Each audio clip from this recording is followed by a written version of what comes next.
So this is going to be the wording of the ballot initiative. It says, are you in favor of amending the Constitution of Kentucky by creating a new section of the Constitution to be numbered Section 26A to state as follows?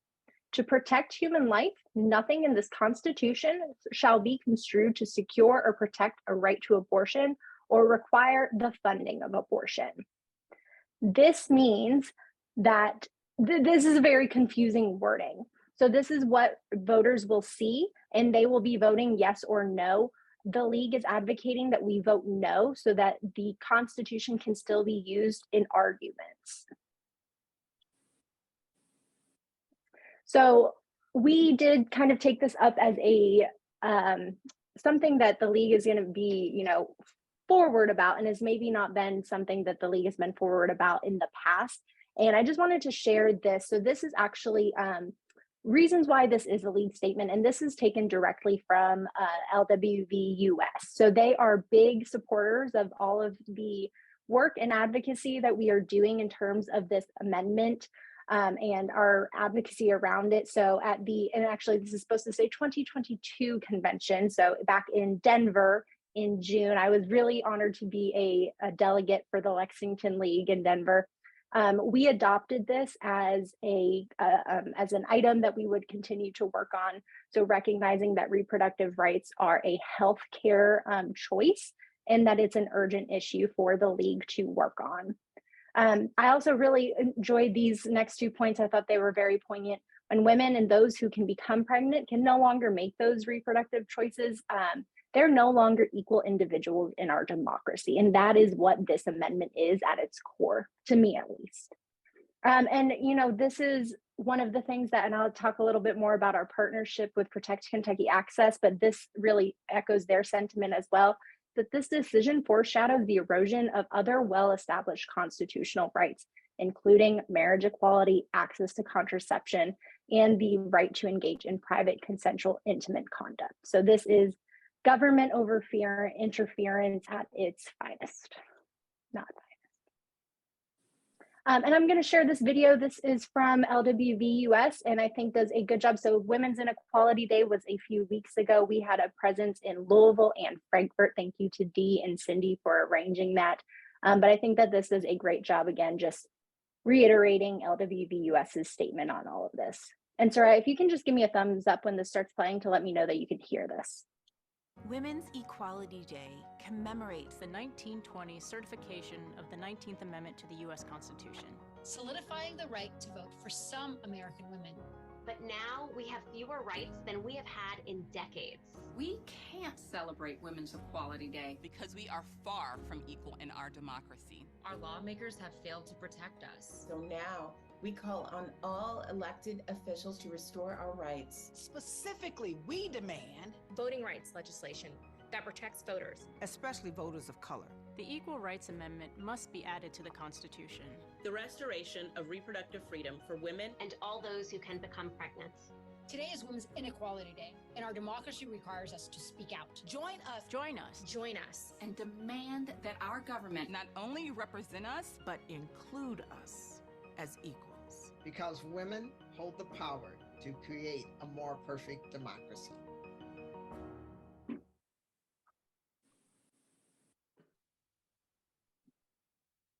So first, we're going to talk a little bit about Amendment 2. So as you saw, it was very confusing wording, and that was, in my opinion, done on purpose. So we're going to talk a little bit about what Amendment 2 means on its own, and then talk a little bit more about what Amendment 2 in combination with the trigger law means, because there's so much overlap there and confusion and where they meld together. So if Amendment 2 passes, and this is D, where I would encourage you to intervene at any point. People or groups could not use the state's constitutional right to privacy and self-determination to defend the right to make their own reproductive decisions, meaning that EMW is the abortion clinic in Louisville and Planned Parenthood, I believe, are currently fighting in the court systems against the Attorney General, saying that the trigger ban is not legal by the Constitution. And this could go for any other law, not just the trigger law, but that's the argument that they are using, is that we have this right to privacy and self-determination. That would no longer be a feasible argument should Amendment 2 pass. Yeah, Brittany, I'll say this at this time. What this means is if the constitutional amendment passes, is it takes away any arguments that we would have or anybody would have in trying to stop any laws that the legislature might pass about abortion and reproductive rights. In other words, it takes away any arguments that we would have based upon our own constitution, not the federal constitution, but our constitution. So that's its limit there. In other words, it doesn't in and of itself sort of outlaw abortion so much as that it basically takes away any arguments that anybody has to anything in regards to reproductive rights, and of course, particularly right to privacy, self-determination, and defending the right to make our own decisions. Absolutely. And you know, this next talking point, the one that's the lighter shade of purple, is taken directly from Protect Kentucky Access. So this is their messaging. They have done a lot of focus groups around their messaging. And I think that we intuitively know this to be true, that if this amendment passes, that politicians in Frankfurt will move to permanently ban abortion outright with little to no exceptions. So we have seen it happen in other states.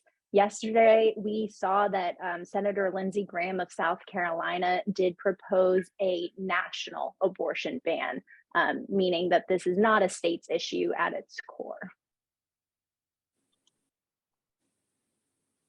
All right, so Amendment 2 in the trigger ban. Like I said, it gets kind of confusing because one does not equal the other, but they are very intertwined. So abortion is now illegal following the June decision of overturning Roe versus Wade. So despite the legal battle where our Constitution is being used by EMW, the trigger ban is now in effect and abortion is outlawed in almost all cases. For anyone under the trigger law, for anyone who facilitates or aids in an abortion, Amendment 2 in conjunction with the current laws could mean a felony conviction, up to 5 years in prison. And because of that felony conviction, a Class D felony conviction is associated with it, this could mean a loss of voting rights and gun ownership rights in the state of Kentucky. So again, this is a democracy issue at its core. The trigger law does not have exceptions for rape or incest. It does not. Constitutional Amendment 2 would open the door to a permanent ban with no exceptions for rape, incest, and to save the life of the mother. Again, that is directly from Protect Kentucky Access. It's a very extreme ballot measure, and it would, as a younger woman, I'm obviously probably one of the younger people here. It is, just on a personal note, terrifying to me. I love this state, and truly I don't feel like this state loves me back anymore. So abortion has always been heavily regulated in Kentucky. I am not sitting here today asking you to like abortion, to even be in support of it necessarily, but I'm asking you to recognize it as healthcare. It is banned later in pregnancy in the state of Kentucky. Government funding is already outlawed. So that is included in that ballot, that wording, I think, to evoke those feelings of, well, no, I don't want my tax funding to go to that. It already isn't going to that. There are other regulations, including mandatory counseling, parental consent. Again, that can get very dicey if you think about incest. Since the overturn of Roe versus Wade, abortion has been banned entirely. So again, this is a healthcare issue. Pregnancy is very complex. Just on an anecdotal note, I have known so many women who have thought about having children, who have, been on the verge of, do I have children or not? But they're afraid to be pregnant in this state now. It is so complex. The language of this amendment is so absolute and so final. It will make it almost impossible for women in this state to access safe and legal abortion care. I'm not even going to get into cross-state traveling. We don't know what's going to happen there. This could really threaten the lives of women who are having miscarriages. So that, to me, I think is one of the biggest, one of the scariest things, because we know that 10 to 20% of known pregnancies, so when women know that they are pregnant, they end in miscarriages. But before women even know that they're pregnant, we don't know how many of those end in miscarriages. Complications arise. So it is definitely not just an issue of those who are seeking an abortion, but of anyone who has now, ever will, or wants to have children. And how am I doing on time? I'm trying to stay snappy here. It's hard. We're 7:17, Brittany. Thank you.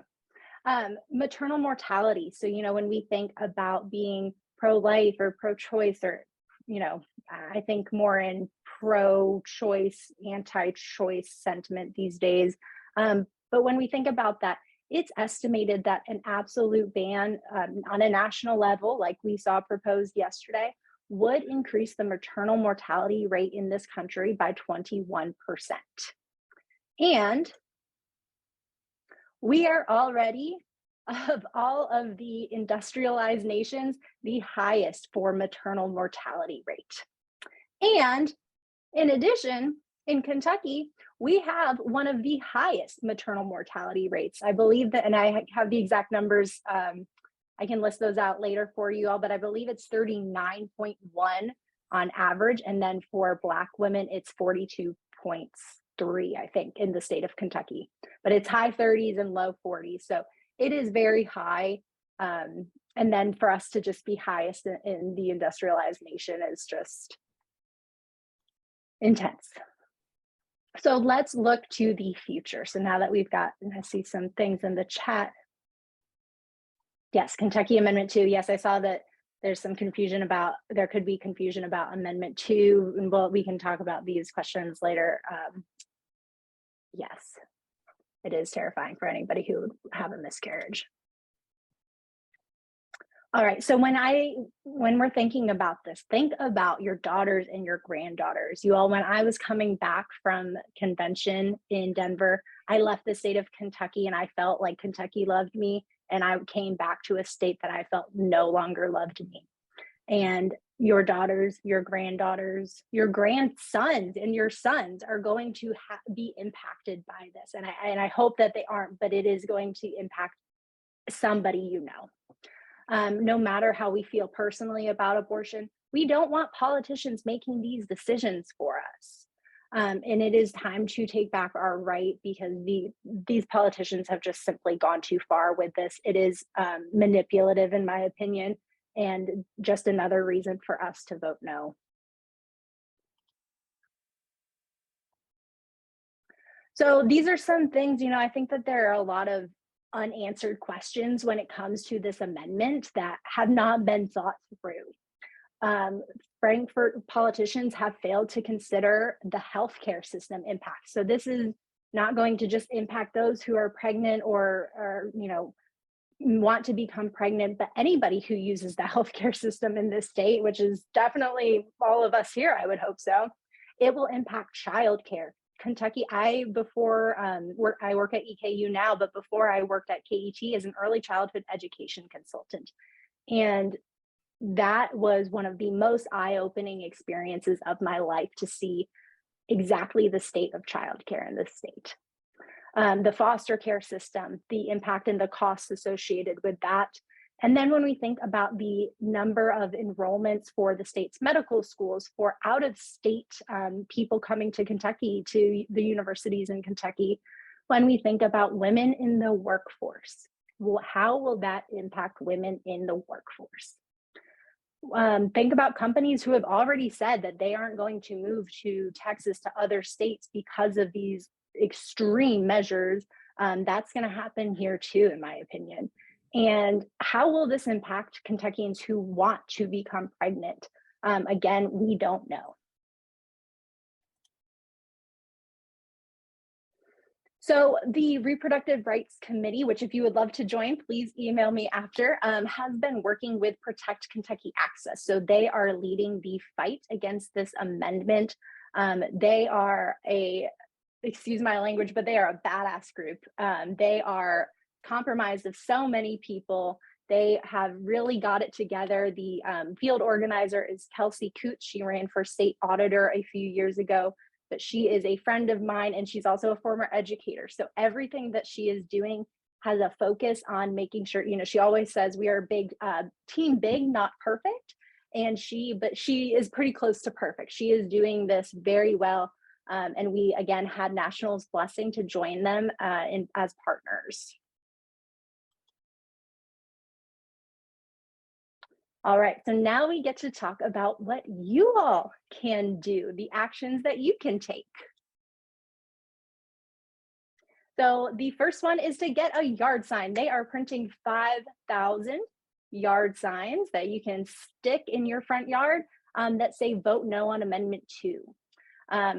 Again, this will all be in a follow-up email. You can sign up for a phone bank from the comfort of your house. And they are using software where you do not have to use your phone number to make these phone calls. It is, I don't know how they use it. I think it's through Google, but you can also do some canvassing if you would like, if you're in Lexington or Louisville. And then you can also do some digital training events. So if you just want to learn more, you don't feel like today was, surface level. If you want to get more into, what are people going to listen to? What is Protect Kentucky Access doing? They have some field organizing trainings going on, but I would really encourage you all to do some phone banking. That's such an easy, simple thing to do. They're doing it every Tuesday and Thursday. So you can sign up for any Tuesday or Thursday between now and the election.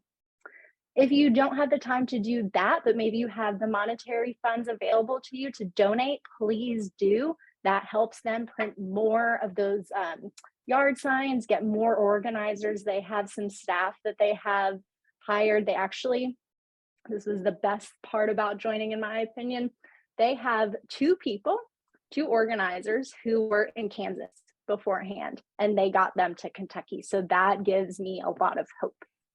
If you're interested in tabling at some events, or if you know of events going on, you can sign up to go. You don't even have to have a table. You could just go and have a clipboard and talk to people about the amendment. If you are going to do this, please let me know, and we'll just make sure that it gets on the list, because there's a lot of cats to corral in this fight, and we want to make sure that at least it's all documented where we're going, where people are going, and getting the word out about Amendment 2. If you have any questions about that, please let me know. And then the Reproductive Rights Committee has done a good job. I think I'm an educator at heart, so I love to, share knowledge and to give knowledge or to get knowledge from others. Dee is constantly emailing me lots of great news articles, and we have put those all in a Google Doc for you to access. There are a lot of resources from LWVUS about 501c3 versus 4 and how we are doing this in a tax, being aware of the tax implications of all of this.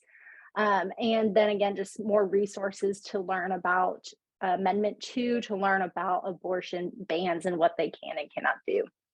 And then we are also needing some people who are not in Fayette County or Jefferson County, to store some of these materials. So printed materials, yard signs, and coordinate with Protect Kentucky volunteers for pickup. If you have questions about this, I totally understand. Give me an email or shoot me an email and we can talk about that. You do not have to say yes. If there's no pressure to say yes. If you want to just chat about it, let me know. All right, I'm going to give you, it's 7:26, so we're actually doing pretty okay on time. I want to see at least one person with their phone. please try. If, here's my thing with Outreach Circle. If we want voters to do new things, to try new things that might make them uncomfortable, we also have to be willing to do that ourselves. I'm not asking you to succeed and to sign up right this moment. I'm just asking you to try.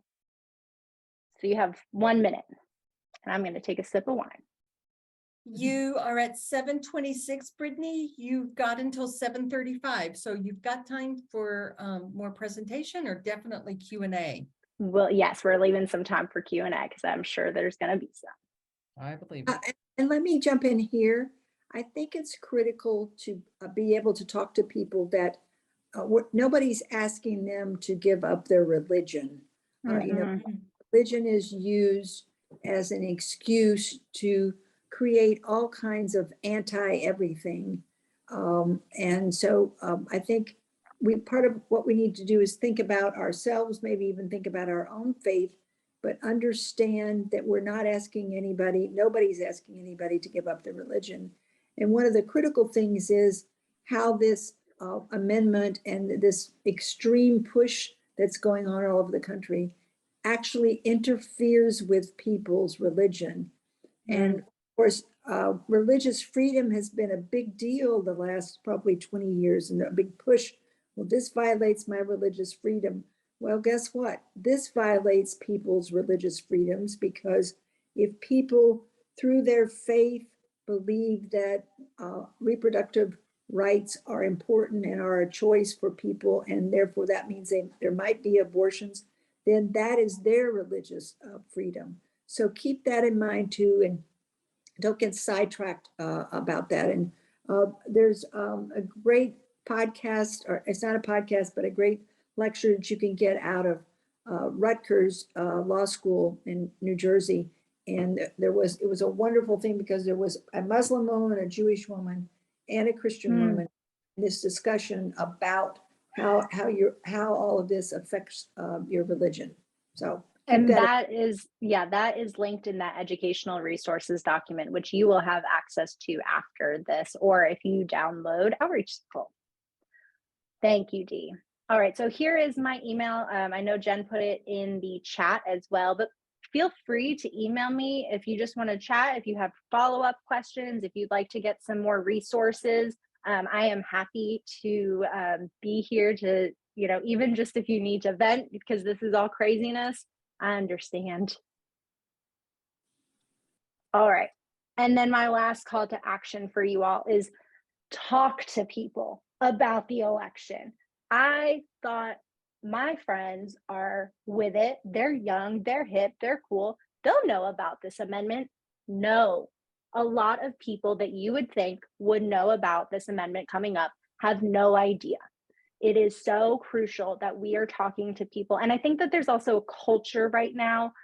There's kind of this shift that I'm sensing, and it's again just based on my own intuition, of being more open to having these conversations. We can't, I would encourage you to talk to people that you might not necessarily talk to about this type of thing. Just ask them, hey, are you registered to vote? Last day to register in Kentucky is October 11th. Make sure you have a voting plan. Make sure you know about Amendment 2 and Amendment 1, but talk to people. That's my call to action. I challenge you all, and I'm going to do this myself, talk to 3 new people between now and Sunday evening.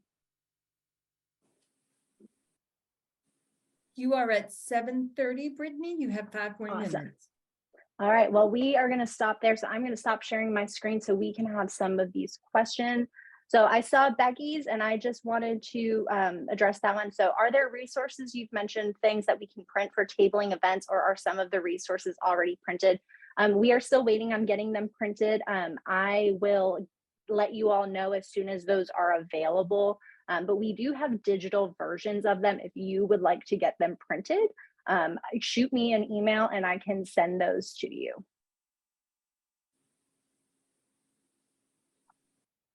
Brittany, does the Reproductive Rights Committee have any events scheduled for the fall that we should know about? Yes. So again, these are all going to be listed on that calendar of events that Protect Kentucky Access is doing, but we are doing quite a few. So like I said, we were at Women's Equality Day in both Louisville and Frankfort. Next Friday, I will be at the Lexington Courthouse for a reproductive rights rally that they're having. Dee, when is your Bardstown thing got moved to the 29th? Is that correct? That is, but we're also, and that's why I'm emailing you, Brittany. We have 13 election forums scheduled, 2 of our own democracy in action events, and we will be obviously focusing on voting in all of those things, but we'll have tables but for the 2 events here, the 19th and October the 17th, we will specifically focus on the amendments as well as the voting election laws. So we need a lot of bills. Awesome. And then on October 13th, the Lexington League is organizing an open forum. So it's open to the public. It will be essentially this presentation again, but we're also hoping to get somebody from Protect Kentucky Access to talk to us, and possibly even somebody from LWV Kansas. So they joined us last week for our meeting, and the co-presidents did, and they were so encouraging. It was really nice to be able to talk to another league about exactly what they're doing. So yes, we have a lot of events planned both digitally and hopefully more and more in person as we get closer to the election. Brittany, you may want to explain why Kansas is important in all of this. Probably a lot of people know, but maybe everybody doesn't. Yes, so Kansas had a very similar ballot initiative, but theirs is a little bit more sneaky than ours is actually, because it got put on their primary for voting. So that is obviously a very low turnout election, and they defeated it. They were able to defeat their amendment. It was a surprise in Kansas. And so like I said, the co-presidents of the Kansas League came and talked to us a little bit about their strategy, and were so encouraging to us. Did they talk about any unusual strategy that they use? Well, they got a billboard. They got some last minute funding that they had to use right before the election. And so they got some digital billboards. So that was definitely unusual, a big thing that they had never done before. But they also did a lot of digital advertising. So that is one thing that Protect Kentucky Access is really honing in on, is that digital outreach. So again, things like Outreach Circle, that's where younger people are. But I would also say they did a fantastic job. They had, she was in high school. She's now, I think, up in Connecticut at Yale, going to law school, but she did their social media. And I would encourage you all, if anybody here is on Instagram, to go look at their Instagram, because it was impeccable. It was a lot of people my age. That's where we're getting our news. Even older people, they're getting their news, not older people, a lot of people, I do too, get their news on Facebook. And so social media outreach, I think, was one of their big strengths. All right, Richard, you have had your hand up for a minute. Oh, well, I have a question. Do we think that the Kentucky Constitution actually has a right to privacy at this particular time? That's the argument, Richard, and there's some really good language there. And Brittany, you probably have that in front of you. I don't, but it talks about, it's really a sort of a life, liberty, pursuit of happiness, and a right of self-determination. And right of self-determination is pretty strong legal language about. I'll let you know that you are at 7:35. So if you want to let us know your last thoughts, and then we'll let Cindy take the helm. Last thought, vote no. Cheers to that. Thank you all. Brittany. Cindy, I think you're going to talk to us about Amendment 1. Would you like me to share your slides? I've got them right here. Okay. Everybody's ready. We are ready. All right. Let's see. I need to go to slideshow. And from the beginning. Here we go. So Brittany was exactly right. People do not know about these amendments, and they really don't know about Amendment 1. And it's a very important one, I think. This is the language in Amendment 1. And imagine if you walk into the voting booth and you don't know it's coming. It would repeal sections 36, 42, and 55, and replace it with a section that covers all those topics. 36 is the time and place for legislative sessions. 42 has to do with legislative compensation and the length of sessions. And section 55 is when bills become law after they've been enacted. What would happen if, just as background, currently the General Assembly meets in regular session for 30 days in odd years and for 60 days in even years. That would stay the same. That would not change. Right now, the special sessions can be called by the governor, who sets the agenda, and he's the only person who can call a session. This functions to separate the balance of power among the branches of government. This constitutional amendment proposed by the legislature would grant that power of calling special sessions to the legislature itself. They don't even have to vote on it. It just has to be a agreement between the president of the Senate and the Speaker of the House. Just as an FYI, extra days in special session costs the state about $65,000. And so if they should add 12 days, it would cost us about $780,000. So a yes vote on this amendment would allow the legislature to continue their 60 and 30-day sessions. The governor could still call special sessions, but the legislatures could call themselves into special session for 12 additional days, and they could define the agenda. In other words, the topics that would be discussed and bills that would be passed. Bills not finally approved in the regular sessions could be carried over to these special sessions. And I think that's a bit of concern. A legislature could get all the work done, hearings, committee hearings, readings, and all that. And then they could wait a while and then come back into session for a day or two and pass them.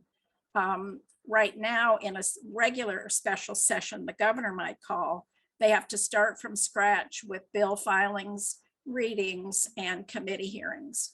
And so this would shorten the time that bills could actually be passed. One legislature, when this was being discussed, legislator said, could you get a bill ready and then wait until after an election to pass it? And the presenter said, oh, I don't think that would happen. Who knows? A no vote on this amendment would mean that the current rules would stay in place. The legislature would meet 60 days in even years, 30 days in odd years, and the governor could still call a special session and define the agenda. Now, one of the things that is true is the State League has not taken an official position on this amendment. So we're not saying vote yes or no. We're just trying to let people understand the ramifications of it. What we need to be doing, because people don't know about these amendments, is remind them as you're talking to them, as Brittany said, do you know, are you registered to vote? Do you know about the 2 amendments on the ballot? And this one, I think we can just safely say, this would allow legislators to call themselves into special session for up to 12 days a year, and they could set their own agenda. And we do have a deeper explanation on Vote 411. So you could refer people to Vote 411 for more details about the bill or about the amendment. Has anybody heard about the amendment? Have you been having any discussions anywhere about it? No. I wouldn't know if I wasn't in the league. Yep, I think that's true. I was tabling this weekend Not one person knew about it. Even candidates who are running for office in Fayette County did not know about Amendment 1. So it's under the radar. And like I said, if you walk into the voting booth and this is what you see, you're not going to know what to do. So we want people to understand the impact of this amendment. So let me add just a couple of things. We have not taken a position on this, but one of the things to understand is, and I think you can have a discussion about this without necessarily taking a stand, is do people understand about checks and balances? Because the question is, does this change the power balance to give for example, the legislature more power? Now, someone else could argue, look, it's really crazy that the legislature only meets in a 2 years time, that they only meet 90 days. That's crazy. Well, we don't have a full-time legislature. And also there has been a move, particularly in recent years, but it also has been around for a while, that to take power away from executives and particularly take power away from governors. After I guess the 2016 election, several states did just that. They took away the power of the governor.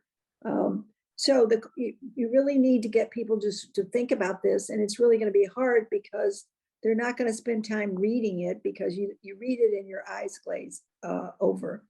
So we just have to, obviously we have to make them aware of what's on the ballot.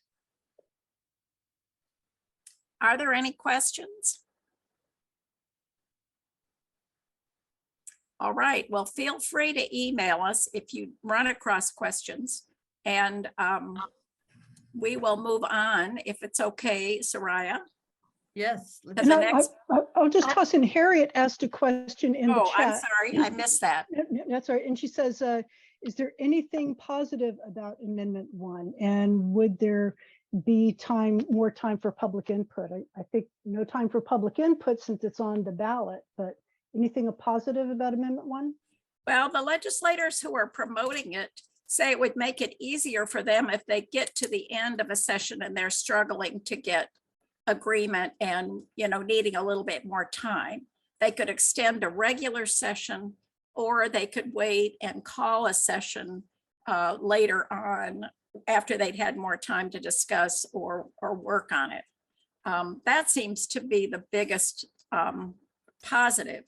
In my mind, one of the other negatives is it would probably make it less conducive to public input. If you happen to watch any of the 3-day session that put money in place for flood relief, those meetings went very quickly. There was no opportunity for public input because it cost $65,000 a day.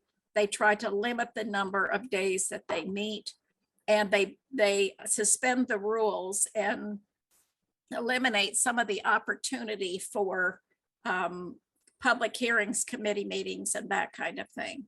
So I think unless people are really geared up around an issue and working on it intently, I think the time would be less conducive for public input.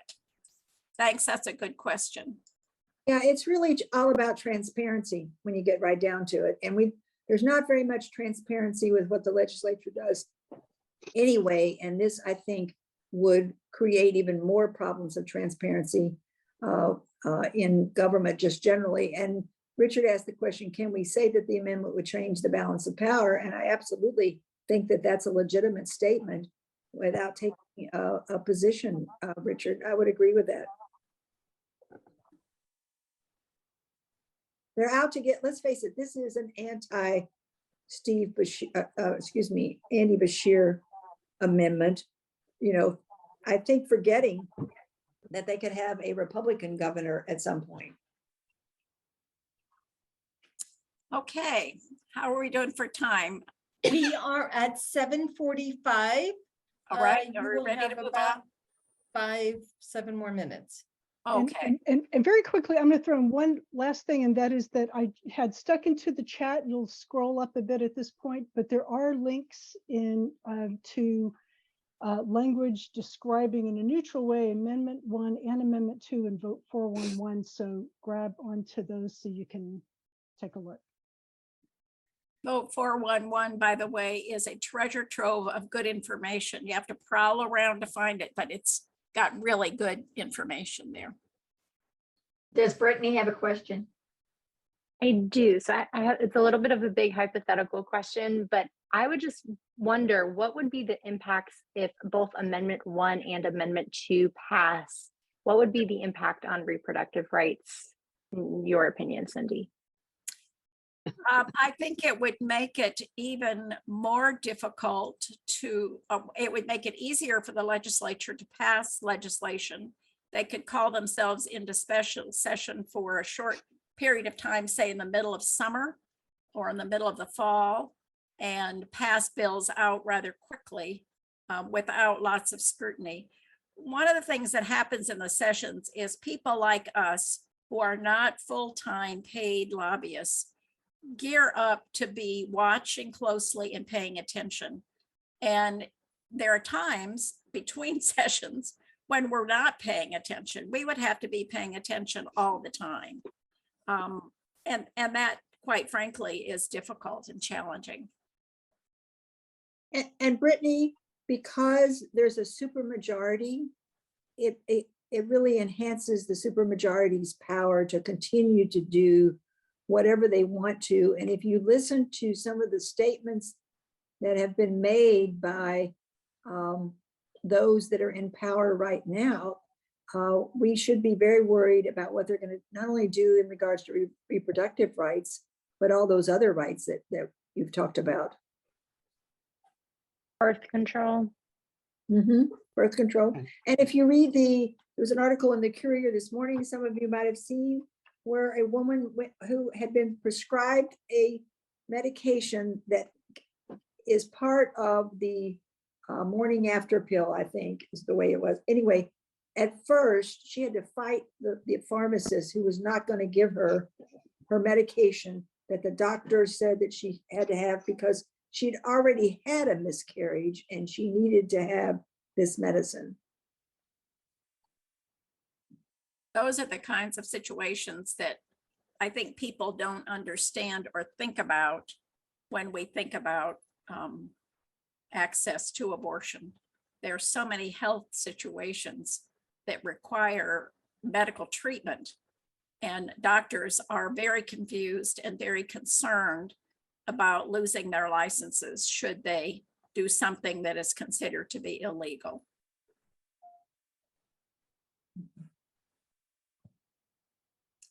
Anything else on this particular amendment? I'm sorry, I'm having trouble watching. You have 1 more minute. Yeah. And then we're going to transition to Becky. I think we're all kind of shell-shocked from the implications of these amendments. Let me just reiterate Becky's comment asking, could one of our talking points be that the legislature is trying to keep the public in the dark by this measure?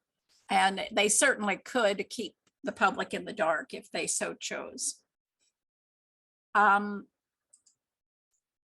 Soraya, do you want me to do Susan's slides? Yes, please. Okay, I'm going to move on. Susan is under the weather, recovering from COVID, and asked that somebody else do her, I call this the promo on the Kentucky Voting Rights Basics campaign that we are in at the moment.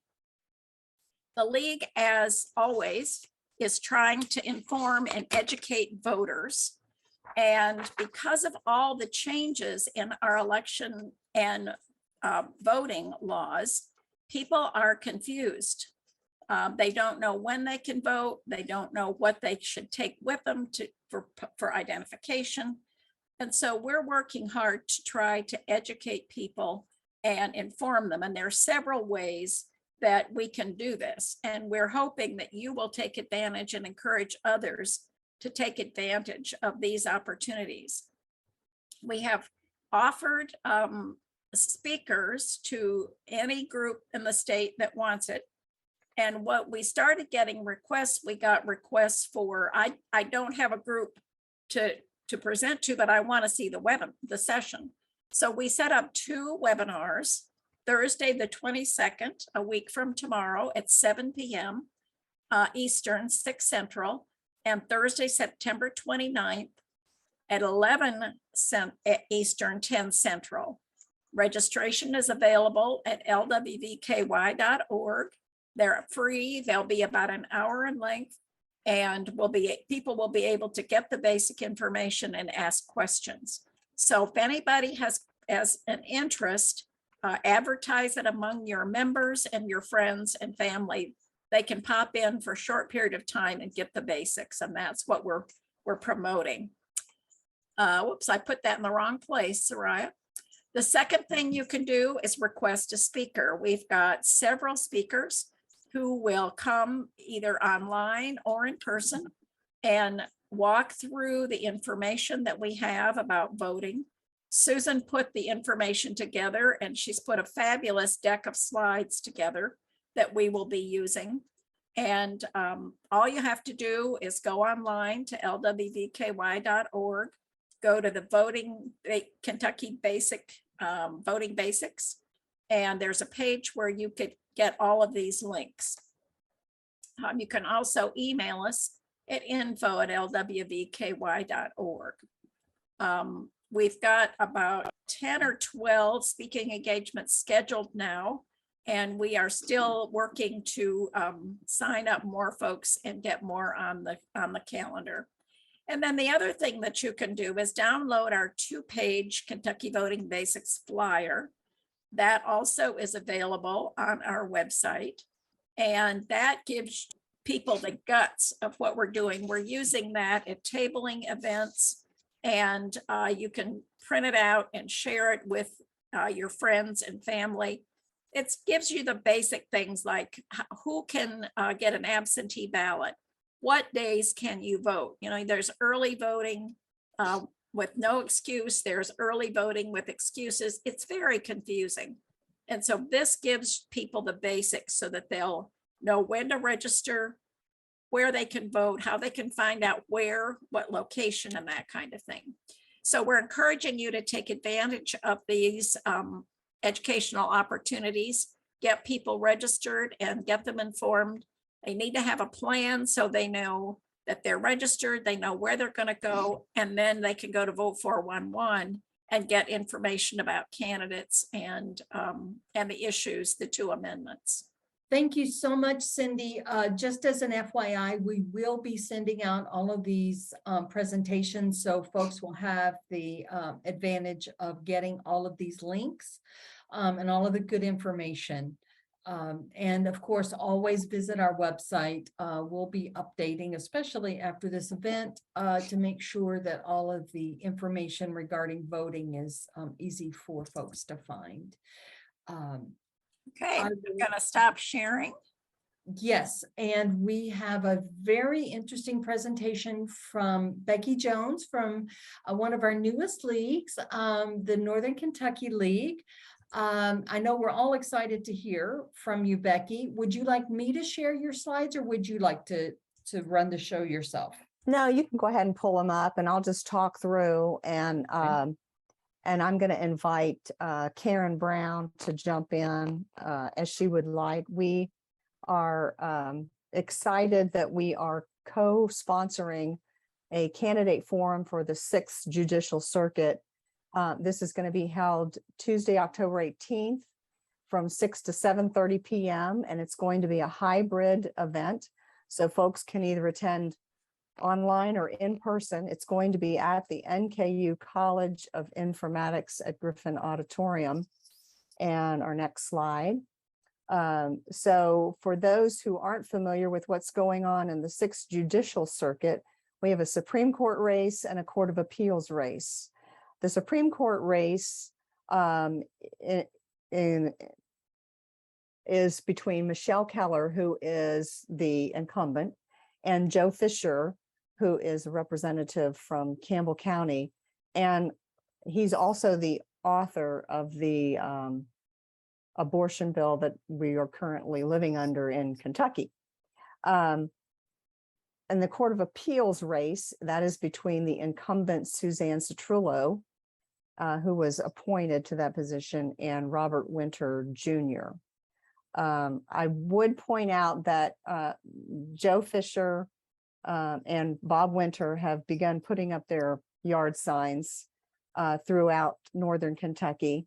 And Joe Fisher has come under some scrutiny in the media, in newspapers, in the Courier especially, because he advertises himself as the conservative Republican.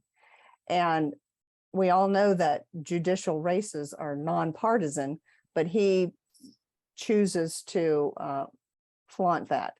And both Mr. Winter and Mr. Fisher put choose life signs on top of their big billboard sized yard signs, along with Thomas Massey. You'll usually see them lined up right in a row: Thomas Massey, Joe Fisher, Bob Winter.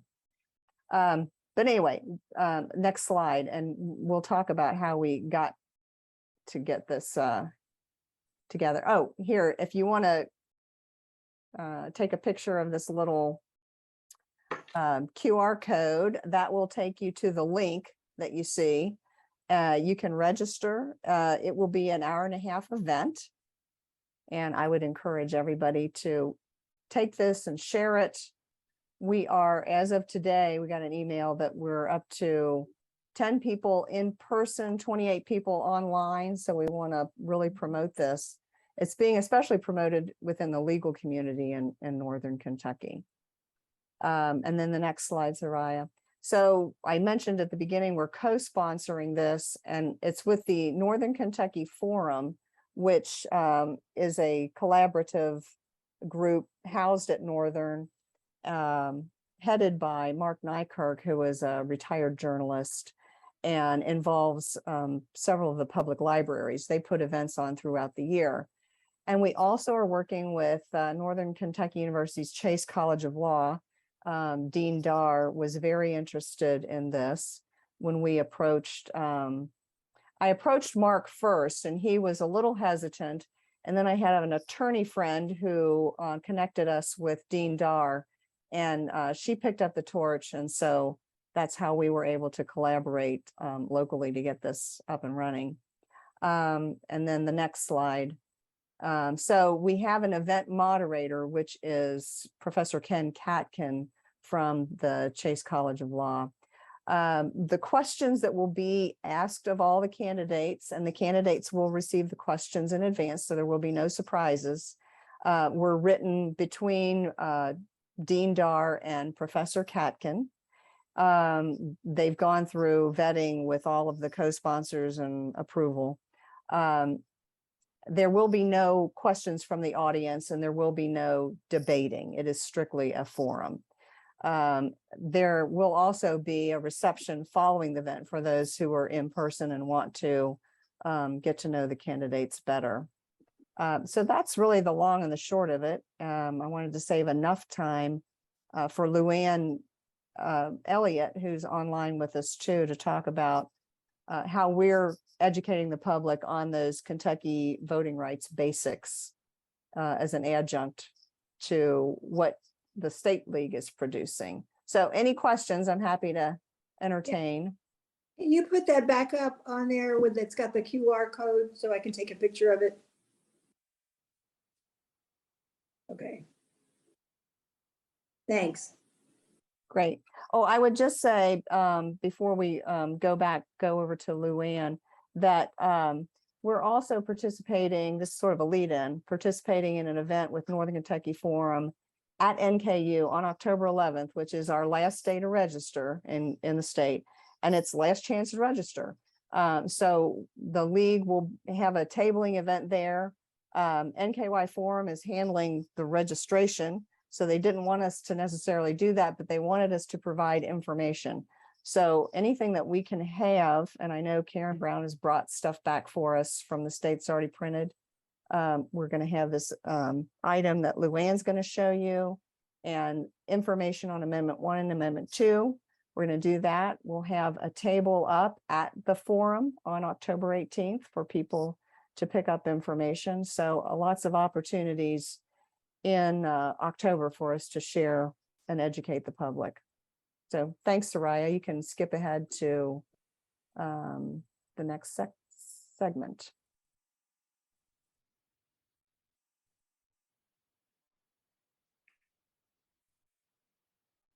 And Luann, I'll let you talk about how we came to create this handout piece. Okay. Well, I represent the League of Women Voters on the Ohio side of the river for, Northern Kentucky, on the Cincinnati side with a group called the Greater Cincinnati Voting Coalition. And they started about 2 years ago, and their total, they're a nonprofit, and their total emphasis is on getting registration and getting voters to the poll. But the group is so diverse, I couldn't tell you. They have the libraries, the ACLU, the YMCA. They have all these groups that are nonprofits and interested in voter education, voter registration. So I stole this from what they were doing in Cincinnati for them, using the State Board of Election and Susan Weston's slides about, are you registered to vote? And as you can see, it has all the information there, and it will be folded in half. So you're seeing two sides. So the right side will be the face page, and it has your basic information, what you're going to need when you go to register to vote. It's got the QR code, and it has the register by October 11th to vote in the November 8th elections. And then if you look at, we'll go down a little bit further, it has, you can vote in Kentucky if, so it's pretty, it's pretty cut and dried about voting. And if you go to the second page, that again is a face page on the right side, and it tells you who can vote early mail, early in person. And then on the left side, excuse me, I hope I'm not jumping around too much, but if you go to page 1 on the left side, it has, if I don't have any voting ID, it tells you how to get it. So that's that first section. And then we included that little graphic that we got a couple years ago. What happens after you register to vote? So, the process, how it goes through, and you'll be notified by your county clerk. And then if it's not approved, then what you do and who contacts you. And the county clerks are the ones that contact that person in case they have to cure something on their registration or they're ineligible. So, and then can I vote if I'm a convicted felon? So we have this little statement down here with where to go to visit civilrightsrestoration.kentucky.gov. And then it has early mail, the dates. And we also included excuses required, extra early in-person voting, excuse required, early in-person, the 3 days where no excuses required. And then your photo ID to vote, what's accepted. And then we have our logo here with a little QR code to the outreach circle. So we want to leave this as a handout wherever we go, so people can have it in their hands and always refer to it. It's pretty simple, pretty basic. We already have some contacts that we're going to be doing here in Northern Kentucky with the Lincoln Project House. And they have a myriad of contacts and other groups that they deal with. So we're going to be setting up contacts with them also. Or education, it's going to be one-on-one. and not one-on-one, but classes for who shows up. So we're pretty excited about that. And there's another little form I'm working on, but it's not ready to be shared. but it's why should you vote? This is so, you know, like, what does the county judge executive do? What does the sheriff do? And why is it important to you at a local level? So anyway. This is fantastic. Thank you for all of this information. I'm sure that we'll have folks who would like to print these things out. We will be sending out the presentations, and I'm sure we can reach out to you for any information on these as well, right? Absolutely, that's fine. Okay. Yeah. Thank you so much. This has been an exciting night again with lots of information. We're about 6 minutes over. I think we could probably go another hour with all of this education, but probably people want to drink and relax. So I'm gonna ask that Fran, will you provide a last message with us? I think we have our calls to action with each presenter. But Fran, would you like to leave us with some parting thoughts? Well, quickly, let me just say how grateful I am for all of the people who've worked so hard and are working so hard. And you could tell from these presentations tonight how much work is going on. But we all need to be involved. You know, if I had one thing, I used to teach history, and if I had one thing to say to kids who get discouraged and say, oh, my vote doesn't make any difference and all of that, there's one word I think we need to keep talking about, and that's endurance or perseverance. You know, women didn't get the right to vote. It took us 70 years. And we need to, we're in a generational struggle, in my opinion. And we've just got to take it bite by bite by bite and just keep at it. And I'm so proud of everybody and all the work that's going on. And let's have at it. Thank you so much. And thank you, Soroya. Thank you for putting it all together. Thank you so much. And thank you again to all of our speakers. We will be sending out a link to this recording. We will be sending out a link to all of these presentations. I'm sure every presenter would love to hear from everyone on this call. Let's advocate. Let's get people out to the polls in November. And thank you so much for attending tonight. Enjoy your wine, whiskey, or water, whatever it is you're having tonight. Thank you all. Goodbye.